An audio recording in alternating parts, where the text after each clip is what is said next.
네, 현재 시간 2시 46분 지나고 있습니다. 코스피는 0.14%의 강보합 안에서 큰 움직임이 나타나지 않고 있고요.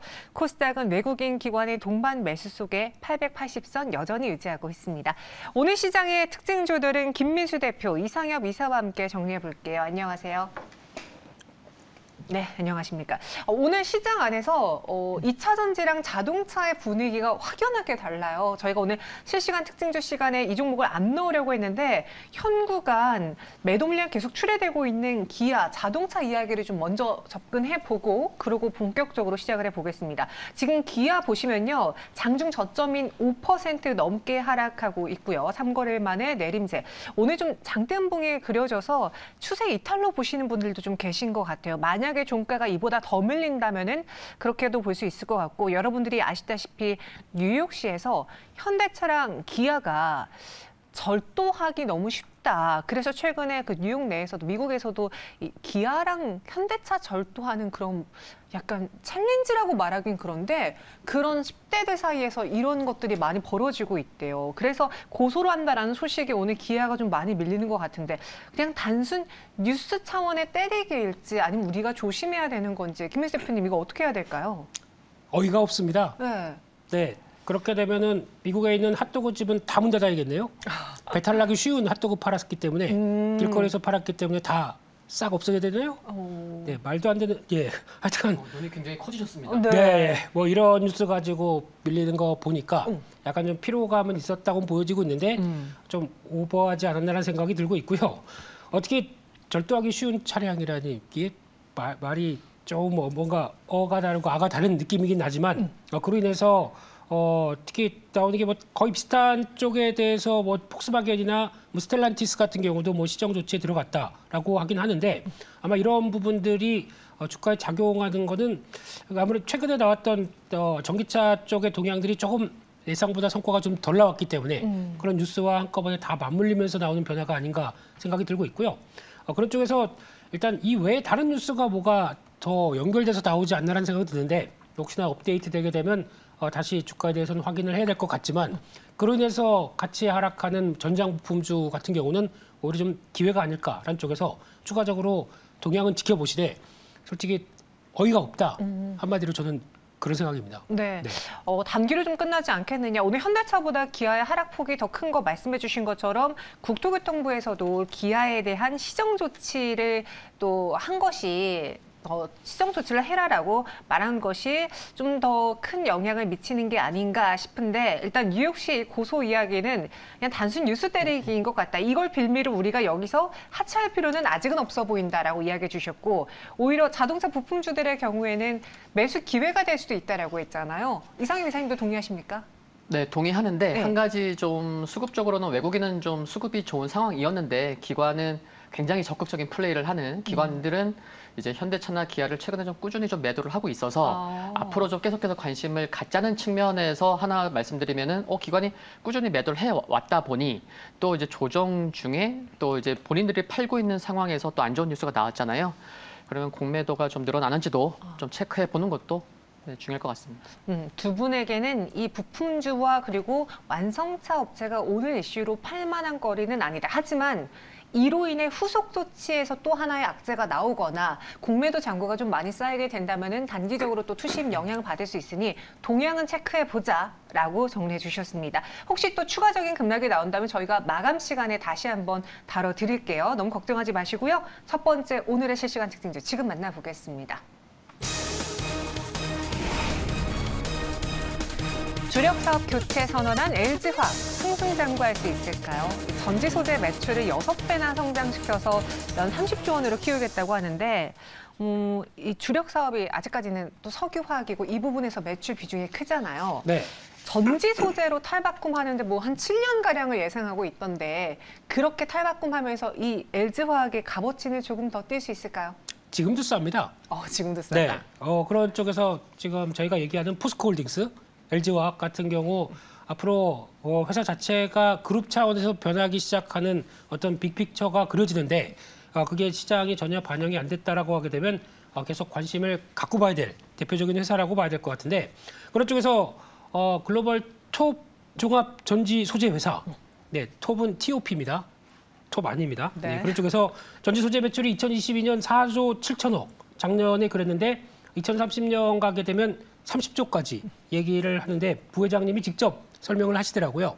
그런 쪽에서 변화가 나왔다라는 것 쪽에서 바라보는데 그러니까 3대 신성장 동력이 있는데 전지 소재, 친환경 소재, 신약 이렇게 세 가지라고 얘기를 하고 있으면서 이쪽이 매출 비중이 지금의 20%대에서 한 57%까지 절반 이상을 일로 끌어가겠다라는 입장인데 하지만 말씀하셨듯이 지금 LG화학은 딱 구조가 석유화학이 매출의 대부분을 차지하다 보니까 이쪽에서 이 규모 쪽으로는 한 절반 정도 되겠죠. 이런 쪽에서 이의 변화에 따라서 아직까지 제대로 된 흐름들과 평가를 못 받는다고 하더라도 지금 2차 전지 수직 계열에 된 종목들 비해서는 주가가 많이 밸류가 전혀 못 받고 있다라는 쪽인데 그렇다면 석유화학 관련된 쪽에서 모멘텀이 살아난다라고 하게 되면 적어도 그것만이라도 반등은 좀 끌 수가 있겠죠. 그런 시그널이 지난 금요일 날부터 롯데케미칼이나 대한유화 쪽으로 살짝 나오고 있기 때문에 그에 따른 변화와 또 이제 주가가 올라가다 보면 그런 게 또 가세가 되겠죠. 2차 전지 밸류 왜 안 줘? 라고 하게 되면 같이 붙게 되면 좀 더 강하지 않을까라는 쪽인데 하지만 지금 추격 매수할 필요는 없을 것 같고요. 추격 매수할 필요는 없다고요? 네, 원래 이 종목이 좀 무겁묵직합니다. 네. 그렇기 때문에 아마 맞는 가격 쪽에서 진입해서 기다리다가 다음 변화를 보는 이런 대응이 가장 좋다라고 보게 되면 여전히 관심은 높되 오늘 주제는 에코프로 해야 되는 거 아닙니까? 네, 에코프로도 여쭤볼게요, 그러면. 네, 우리 저명한 이 이사님께. 네. LG화학에 대해서 여전히 싸다. 그런데 여기 또 반전 멘트가 들어갔어요. 하지만 추격 매수까지 할 것보다는 조금 지켜보자라는 이야기를 주셨고요. LG화학이 움직이다 보니 배터리 셀 3사에 대한 기대감도 커요. 저희가 잠시 후엔 또 SK이노베이션 이야기를 해볼 텐데 이 배터리 업체들 쪽으로 오늘 매수가 들어오고 있고 또 코스닥 시장에서는 에코프로 그룹을 포함한 2차 전지에 대한 매수가 들어오고 있습니다. 네. 요 배경도 좀 궁금한데 오늘 2차 전지주의 흐름과 LG화학에 대해서 뭔가 이 섹터로 움직일 만한 그런 요인들이 있었나요? 갑자기 좀 질문을 바꿔볼게요. 여기서 바꾸라 했으니까. 네. 일단 순환매 차원으로 계속 좀 들어온 부분도 굉장히 중요할 것 같고요. 그리고 이제 LG화학에서 지금 뭐 말씀해 주셨듯이 뭐 앵커님도 뭐 질문으로도 이제 말씀해 주셨지만 이제 뭐 전지 소재 매출을 6배 키워서 뭐 30조 원으로 키우겠다라는 얘기도 있었지만 이런 게 좀 진작에 좀 뭐 연초나 좀 나왔어야 되지 않나. 그때. 네, 이미 뭐 에코프로 그룹 같은 경우에는 뭐 2030년에 또 뭐 포스코홀딩스 같은 경우도 중장기 비전 이미 뭐 수개월 전에 뭐 다 이미 발표를 한 상황인데 LG화학은 좀 이제야 좀 구체적인 비전이라는 뭐 계획을 내놓는 것 자체가 조금 늦은 감이 없지 않나. 라는 생각도 들고요. 그리고 뭐 저는 이제 뭐 방송에서는 이제 LNF를 좋게 좀 이렇게 그동안 좀 많이 말씀을 드렸는데 오늘은 좀 이제 에코프로가 좀 가는 상황인데 좀 일단 진짜 좀 지난 월요일 날도 보면 그 코스닥의 거래대금이요. 네. 아마 7조 원이 안 됐을 거예요. 6조 8조 원. 그래서 정말 수개월 만에 그 거래대금이 정말 줄어들었고 방향이 위던 아래로던 나올 만한 진짜 변곡점 중에 변곡점이었는데 네. 오늘 코스닥이 상승하는데 그 중심에 에코프로가 있네요. 그것만 보더라도 좀 이렇게 뭐 특별한 이슈가 없어도 시장에 굉장히 중요한 시점에서 에코프로가 진짜 움직이는구나. 그래서 뭐 그런 부분도 굉장히 의미하는 바가 있겠다라는 거고 LG화학 하나만 더 말씀드리면은 LG화학의 큰 대규모 수주가 눈 씻고 찾아보려고 해도 별로 없었었어요. 작년 7월에 그 얼티엄 셀즈의 뭐 2030년까지 뭐 전기차 500만 대분, 뭐 양극재 95만 분, 5만 톤. 그거 말고는 근데 경쟁자 보면은 뭐 포스코 퓨처엔 같은 경우는 올해 대규모 수주 3건만으로도 83조. 네.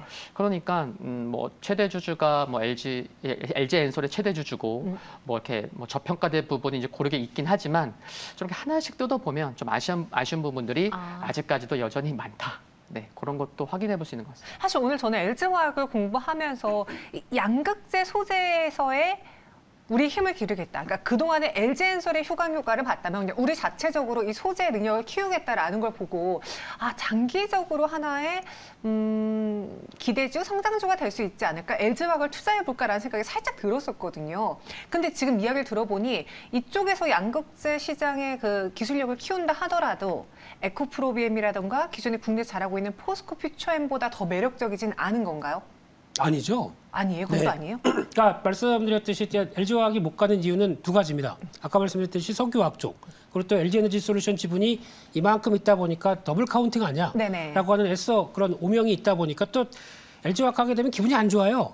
예전에 작년에 그 LG에너지솔루션 갖고 그런 해프닝이 있다 보니까 별로 그렇게 썩 마음이 안 가는 회사 쪽은 알려져 있는데, 그럼에도 불구하고 LG에너지솔루션을 서포팅하기 위해서 지금 양극재 같은 경우도 벌써 2030년까지 2028년까지 47만 톤이면은 지금 올해 대비해서 한 4배 가까이 늘는 꼴이거든요. 네. 3.5배 이 정도까지 늘어가게 되면 우리 이쪽도 보강을 시켜놓겠다. 그리고 또 하나 분리막 탄소 나노튜브 관련된 CNT 도전제 쪽이죠. 이쪽도 같이 하겠다라고 하게 되면 밸류업을 더 줘야 되는데 그런 과정들이 언제 나오냐? 어떤 화학 쪽에 대한 업황이 개선되기 시작하면서 플러스 알파가 될 것이다 라고 하는데, 화학 업황은 지금 정확하게는 지금 좋은 때가 아니라 네. 이 정도면 나프타랑 제품 가격 사이에서 변화가 나올 때가 됐겠지라고 움직이는 변화.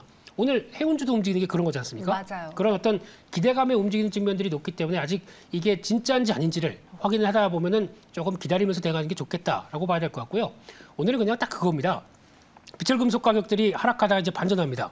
그러면서 탄산 리튬이 한 달 동안 71% 올랐다는 얘기는, 그러면 이제 이게 원래 전반적으로 바라보는 쪽은 중국만 바라봅니다. 네. 그러니까 중국에서 이제 보조금 다시 줄 걸로 보여지고 있고, 중국차 이렇게 잘 팔리다 보니까 좀 많이 쓸 걸로 생각하면서 수요가 늘어나는 것 때문에 반등하는 쪽인데, 그게 영향을 끼치면서 국내 쪽에서는 에코프로가 그래도 에코프로 머티리얼즈부터 전고체와 함께, 그리고 또 라인업 구성들은 또 이 리튬 가격이 움직였을 때 이어갈 수 있는 대표적인 회사들이지 않습니까? 그렇죠. 그러니까 거기서 좀 부각을 받았다라고 보는 게 맞을 것 같고, 근데 그럼 나머지 리튬 업체들은 오늘 왜 못 가나요? 이름만 리튬 업체들이 회사들이 더 많죠. 그러니까 그런 것들은 철저히 배제시키시고 핵심적인 종목들만 찾아가자. 이게 정답인 것 같습니다. 오늘 LG화학의 상승 요인에 대해서 더 짚어줬습니다. 양극재 부분에서의 충분히 기술력도 있고 여기서 더 성장할 가능성도 있다. 근데 LG화학이 지금 가장 문제가 되는 거는 그 석유화학 업황에 대한 것이었기에 이게 조금만 변화의 조짐이 보인다면 LG화학 역시 여기서 더 기지개를 펼 수 있지 않겠느냐라는 의견까지 줬습니다. 이상임 이사님, 그러면 마지막 결국 LG화학 쭉 이야기하고 여전히 관심 주는 LNF입니까? 네. 그 이제 조금 아쉬운 부분을 아까 이제 네. 대표님께서 말씀하시기 전에 이제 그 전에 뭐 말씀을 드렸고, 화학 근데 좀 이렇게 뭐 수익률 관점 측면에서는 네. 또 이제 시간 타이밍 측면에서는 조금 더 필요하지 않을까 뭐 그런 관점. 그래서 속도를 좀 높이면 좋겠다. 네. 시간이 더 필요해 보인다. LG화학은. 네, 그런 관점. 제가 조금 덜 좋아하는 것 같습니다. 알겠습니다. 네. 뭐 개인적인 이야기일 수도 있고 두 분의 네. 성향 차일 수도 있으니까요. 한번 잘 참고해 보시고요. 이어서 두 번째 실시간 특징주 넘어가 보겠습니다. 드디어 SK온 흑자 반영 하나, SK이노베이션 20만 원 탈락했습니다. 장중에 다시 20만 원 재차 돌파했는데 그 자회사 실적 기대 때문이잖아요. 덕분이잖아요. 네. 이 실적 기대, 흑자 전환 이야기가 정말 뭐 2년 전부터인가요? 대략 그 시기가 나왔었어요. 근데 그 시기가 한 분기 늦춰졌는데 이제는 정말 3분기에 흑자 전환이 가능할 것으로 보인다라는 이야기가 좀 많더라고요. 2년 전부터였나요? 저는 기억을 한 네. 1, 2년 LG엔솔이 그 상장했을 때부터 SK온이 도대체 언제 흑자 전환하느냐에 대한 이야기가 말이 많았거든요. 네. 그래서 근데 뭐 한 2년 정도 계속 이제 뭐 비 오라고 하면 비도 오거든요. 네. 흑자 전환 이제 기대감이 이제 있는 상황인 것 같고요. 그리고 이제 1년을 놓고 보면 1년의 첫 해, 그러니까 첫 분기, 그러니까 1분기 실적이 어떤 뭐 질적인 내용에서 변화가 있는지, 뭔가 업이 됐는지가 중요한데 SK온의 1분기 실적이 의미하는 바가 꽤 있는 거죠. 그래서 그 부분 말씀드리면은 뭐 출하량 증가나 뭐 수율 향상이 확인이 됐다. 그리고 이제 그 첨단 생산 세액 공제도 1분기에 못했지만 이게 지금 합쳐지면 1, 2분기에는 뭐 2천억 중반에서 이제 뭐 한 3천억 수준으로도 이제 뭐 반영이 될 부분도 있는 상황이고, 그래서 1분기 배터리 부분 매출액이 3조 3천억 원을 기록했는데 전분기 대비해서 한 15% 성장했고요. 그리고 수율도 보면은 뭐 헝가리랑 중국 공장 수율은 90% 이상, 미국 공장이 80% 이상을 달성했다고 해요. 그래서 평균 가동률도 보면은 뭐 지난해보다 86.8%였는데 무려 9.3% 증가해서 96.1%까지 가동률이 또 증가하기도 했고, 또 마지막 한 가지는 그래 뭐 투자 많이 한다고 하는데 돈이 여전히 지금 자금 조달을 못한 부분이 있었는데 올해 들어서 뭐 3월, 5월에 계속 자금 조달을 받으면서 지금 프리 IPO 목표 금액이 4조 원이었는데 4조 4천억 원을 달성을 했죠. 그래서 그룹 이렇게 보면은 부사장분들이 굉장히 많은데 이 부사장분들이 다 이제 금융 쪽 출신이더라고요. 네. 그래서 조달을 좀 열심히 해서 잘 한 부분이 있어서 지금 평가를 SK온이 한 25조 원 안팎? 그래서 또 무난한 것 같고, 그래서 뭐 전반적으로 지금 말씀드린 부분들이 모든 것들이 지금 뭐 회복되는 그런 것들이 주가에 또 SK이노베이션에 좀 작용하고 있다고 보입니다. 모든 것들이 회복되는 구간이다라고 했고, 그리고 이 SK온도 IRA 보조금 혜택을 받을 수 있잖아요. 근데 네. 이 양과 그리고 그 시기 때문에 실적 계산을 언제부터 반영해야 되느냐 좀 그 기관 투자자들 사이에서 말이 많았거든요. 근데 네. 이제 2분기부터는 거기에 반영이 될 것이다, 실적 반영이 될 것이다라는 이야기가 있던데요. 네, 근데 이게 솔직히 그런 것 같습니다. 그냥 자체적인 영업 실적을 내기 시작하면서 거의 플러스 알파가 돼야 되는데 네. 올해 지금 하반기까지는 여전히 적자로 얘기를 합니다. 영업 이익 쪽에 실질적인 사업 쪽으로는요. 한 1,400억 정도 적자를 얘기를 하는데 그게 AMPC로 인해서 들어오는 금액이 한 5천억이 좀 넘어가죠. 그것 때문에 약 한 3천억대 중반 정도 흑자 낼 것이다. 이거는 모르겠습니다. 저는 개인적으로 이런 쪽은 안 좋아할 것 같고요. 그렇게 됐었으면 왜 한화솔루션이 주가가 못 가겠습니까? 이런 쪽에 대한 변화도 물론 그건 좀 다른 얘기로 경쟁 치열한 부분들에 대한 부분을 먼저 좀 미리 앞두고 있다고 봐야 되는데 그거 빼고로 해도 지금 두 가지 사실이 제일 중요할 것 같은데 일단 정유주입니다. 그렇죠. 정유주면 정제 마진이 살아나야 되겠죠. 근데 지금 싱가포르 복합 정제 마진이 4달러, 예, 4.5달러대까지 들어옵니다. 이게 BEP입니다. 그러니까 여기서 탄력을 받아야 되는데 정제 마진은 워낙 변동성이 큽니다. 그렇기 때문에 지금부터는 유가가 변하는 걸 같이 지켜봐야 되겠죠. 유가가 또 70달러대 밑으로 내려오기 시작하게 되면 정제 마진 또 악화될 것 같고 그러면 또 중요한 거는 수요가 기반이 되는 사실들이 계속 보여줘야 되는데 그거는 이제 지금은 중국에서 보여줘야 될 것 같습니다. 그게 되기 시작하게 되면 중국 수요, 정제 마진 회복 그러면 정유주 모멘텀만으로도 움직이는데 게다가 지금까지 SK온이 저평가받았던 가장 대표적인 이유는 수율이 안 나와서 그렇습니다. 그렇죠. 네, 그래서 한 지금 만들어봐야 한 반은 폐기시키는데 무슨 흑자가 나겠습니까? 근데 지금 헝가리 공장 같은 경우가 90%대까지 올라갔다고 얘기를 하고 있고요. 지금 미국도 한 80%대면은 많이 올라갔습니다. 네. 이게 가장 중요한 사실로 이제 납품에도 큰 부담 없다라고 하게 되면 그때부터는 재평가를 받겠죠. 그러면 후발주자로서의 경쟁력이 이제 확보되는 과정들이 나오는데 그 두 가지 흐름들을 체크하시고 그게 확인된다 그러면 저라면은 LG 에너지 솔루션이나 삼성 SDI보다 후발주자의 탄력은 더 강화될 수 있겠다고 보여집니다. 후발주자의 탄력이 더 강화될 수 있다. 하지만 전제 조건들이 부합했을 시에 그럴 것이다라는 이야기. 오늘 SK이노베이션이 20만 원 위에서 움직이고 있어요. 한 2달여 만에, 한 달 반 만에 다시 이 가격대로 돌아왔는데 여기서 탄력도가 조금 더 유지될 수 있을지 SK이노베이션에 대한 투자 전략, 대응 전략으로 정리해보죠. 네, 지금 말씀하셨듯이 후발주자라는 표현을 쓰셨는데 네. 저도 네 글자로 하면 네, 흑자 전환. 그러니까 흑자죠. 주식시장에서는 이제 흑자 전환이라는 기대감이 굉장히 크잖아요. 그렇죠. 그래서 뭐 85점 받는 친구가 90점 받는 것보다 30점 받는 친구가 60점 받는. 그래서 SK온이 뭐 60점이라는 얘기는 아니지만 그래서 흑자 전환이라는 포인트가 굉장히 중요하다. 그래서 조금 전에 말씀드렸던 부분도 뭐 여러 가지가 좀 회복되는 모습이 있어서 그동안 그러면 또 정유 같은 경우도 근데 여기 유가 감산도 그쪽에 좀 포인트를 맞추시는 분들은 6월 14일인가 오펙 감산의 실제 데이터가 나와요. 근데 뭐 감산한다고 하더라도 뭐 사우디 안 줄이고 있고 뭐 러시아는 또 오히려 뭐 증가 뭐 큰 수치가 변화가 없는 상황이기 때문에 뭐 감산이라는 뉴스가 나와도 큰 영향이 없는 상황이기 때문에 6월 14일날 발표되는 그것도 좀 체크해 보시면 좋겠고 그래서 흑자 전환에 시장이 좋아하는 그 포인트는 맞춰볼 수 있겠다. 알겠습니다. SK이노베이션도 오늘 당장 따라 들어가자라는 말은 두 분에게 나오지 않았네요. 흑자 전환이라는 키워드도 같이 챙겨보시고요. 마지막 특징 좀 보겠습니다.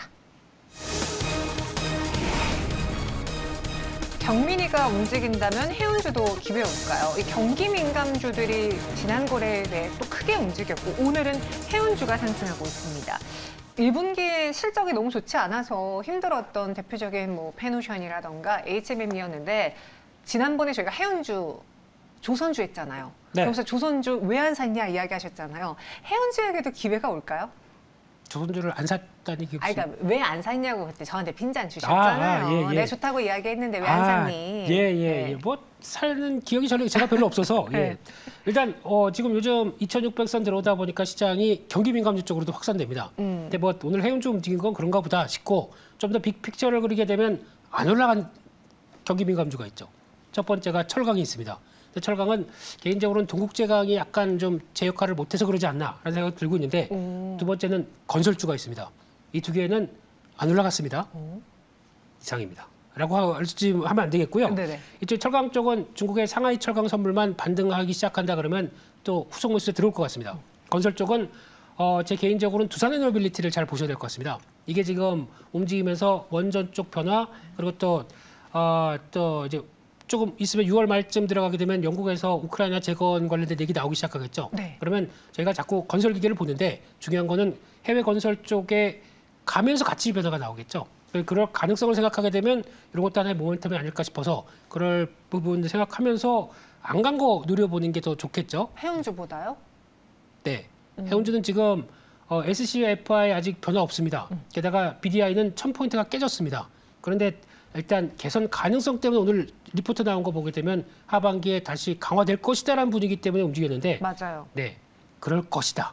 때문에 움직였다고 봐야 되겠죠. 중요한 거는 지금 현재 가격대 현재 페노션 지금 현재 가격대가 안착이 돼야 다음 시세가 나올 것 같습니다. 근데 아직은 징후가 없이 이 정도까지 왔다 그러면은 확인하는 게 좋겠다 이렇게 바라보고 있습니다. 말씀하신 것처럼 오늘 그 리포트를 통해서 3분기 벌크선 운임지수의 반등 이야기가 나오면서 경기 민감주에서 안 간 오늘 해운주들이 움직이고 있는 건데 자세히 뜯어보니까 이 BDI 운임지수가 움직이려면 중국이 살아나야 되고 그럼 중국 안에서 철강의 수요라든가 철강의 수출량이 좀 철광석과 관련된 이슈가 나와줘야 된다라고 하더라고요. 네. 그럼 앞서 우리가 SK이노베이션의 그 키워드는 흑자 전환이었잖아요. 네. 페노션과 HMM에 대한 키워드는 그럼 중국일까요? 중국이 맞고요. 네. 제가 두 가지 지표를 좀 말씀을 드리려고 하는데 오늘 중국에서 5월 수출입 지표가 발표가 됐습니다. 네. 근데 5월 수출 3개월 만에 마이너스 됐고요. 또 수입은 지금 7개월째 마이너스, 뭐 예상보다 조금 높게 나왔지만 7개월째 마이너스를 기록했고요. 이게 이제 지금 안 좋다. 근데 중국은 중요하다고 말씀드렸는데 이런 상황이고 그리고 5월 중국 같은 경우는 지금 디플레이션 우려감도 좀 있는 상황인 거죠. 그리고 또 하나 발표됐죠. 현재 시간으로 6일 날 세계은행에서 글로벌 경제 성장률 전망을 발표했는데 세계는 1월 달에 발표했었던 1.7%보다 0.4% 올라서 2.1% 올해 성장할 겁니다. 라고 얘기했지만 중국 보면요. 중국이 올해 GDP가 1월 달에 4.3%보다 아니다. 우리가 한번 잘못 얘기했다. 좀 높일게. 그래서 1.3% 올려서 올해 이제 5%? 네네. 그러니까 5.6%로 이제 성장할 거다 높여졌어요. 근데 중요한 거는 올해 지금 상반기 거의 이제 다 갔는데 올해 높여진 그래 그렇다고 쳐. 근데 내년 중국의 GDP 성장률은 오히려 0.4% 포인트를 또 낮췄어요. 그래서 지금 중국 지금 경제 상황이 좋지 않은데 6개월밖에 남지 않았는데 6개월면 되면 바로 내년인데 내년 성장률을 좀 낮췄다는 부분이 그럼 왜 낮췄냐? 철강은 또 뭐랑 연관이 깊냐면 부동산? 건설, 부동산이죠. 그래서 그런 부분이 지금 중장기적으로도 계속 보고 있는 거죠. 그래서 지금 참 해운 쪽은 확인해야 될 게 많다라는 생각입니다. 그래서 해운주에게 오늘 기회가 올까라는 게 타이틀이었는데 아직 기회라고 보기에는 좀 시기상조처럼 보입니다. 차라리 다른 안간 경기 민감주 쪽을 철강 쪽을 동국제강과 함께 같이 눈여겨보고 동국제강 지금 거래 정지 상태입니다. 동국제강 때문에 철강주가 그동안 못 움직였는데 이 철강주를 같이 보고 그리고 아까 건설도 이야기하셨죠? 근데 두산에너빌리티를 같이 보자. 그렇습니다. 알겠습니다. 이렇게 정리해 드릴게요. 오늘 세 가지 실시간 특징주 두 분과 함께 알아봤고요. 인사드리겠습니다. 설명 고맙습니다.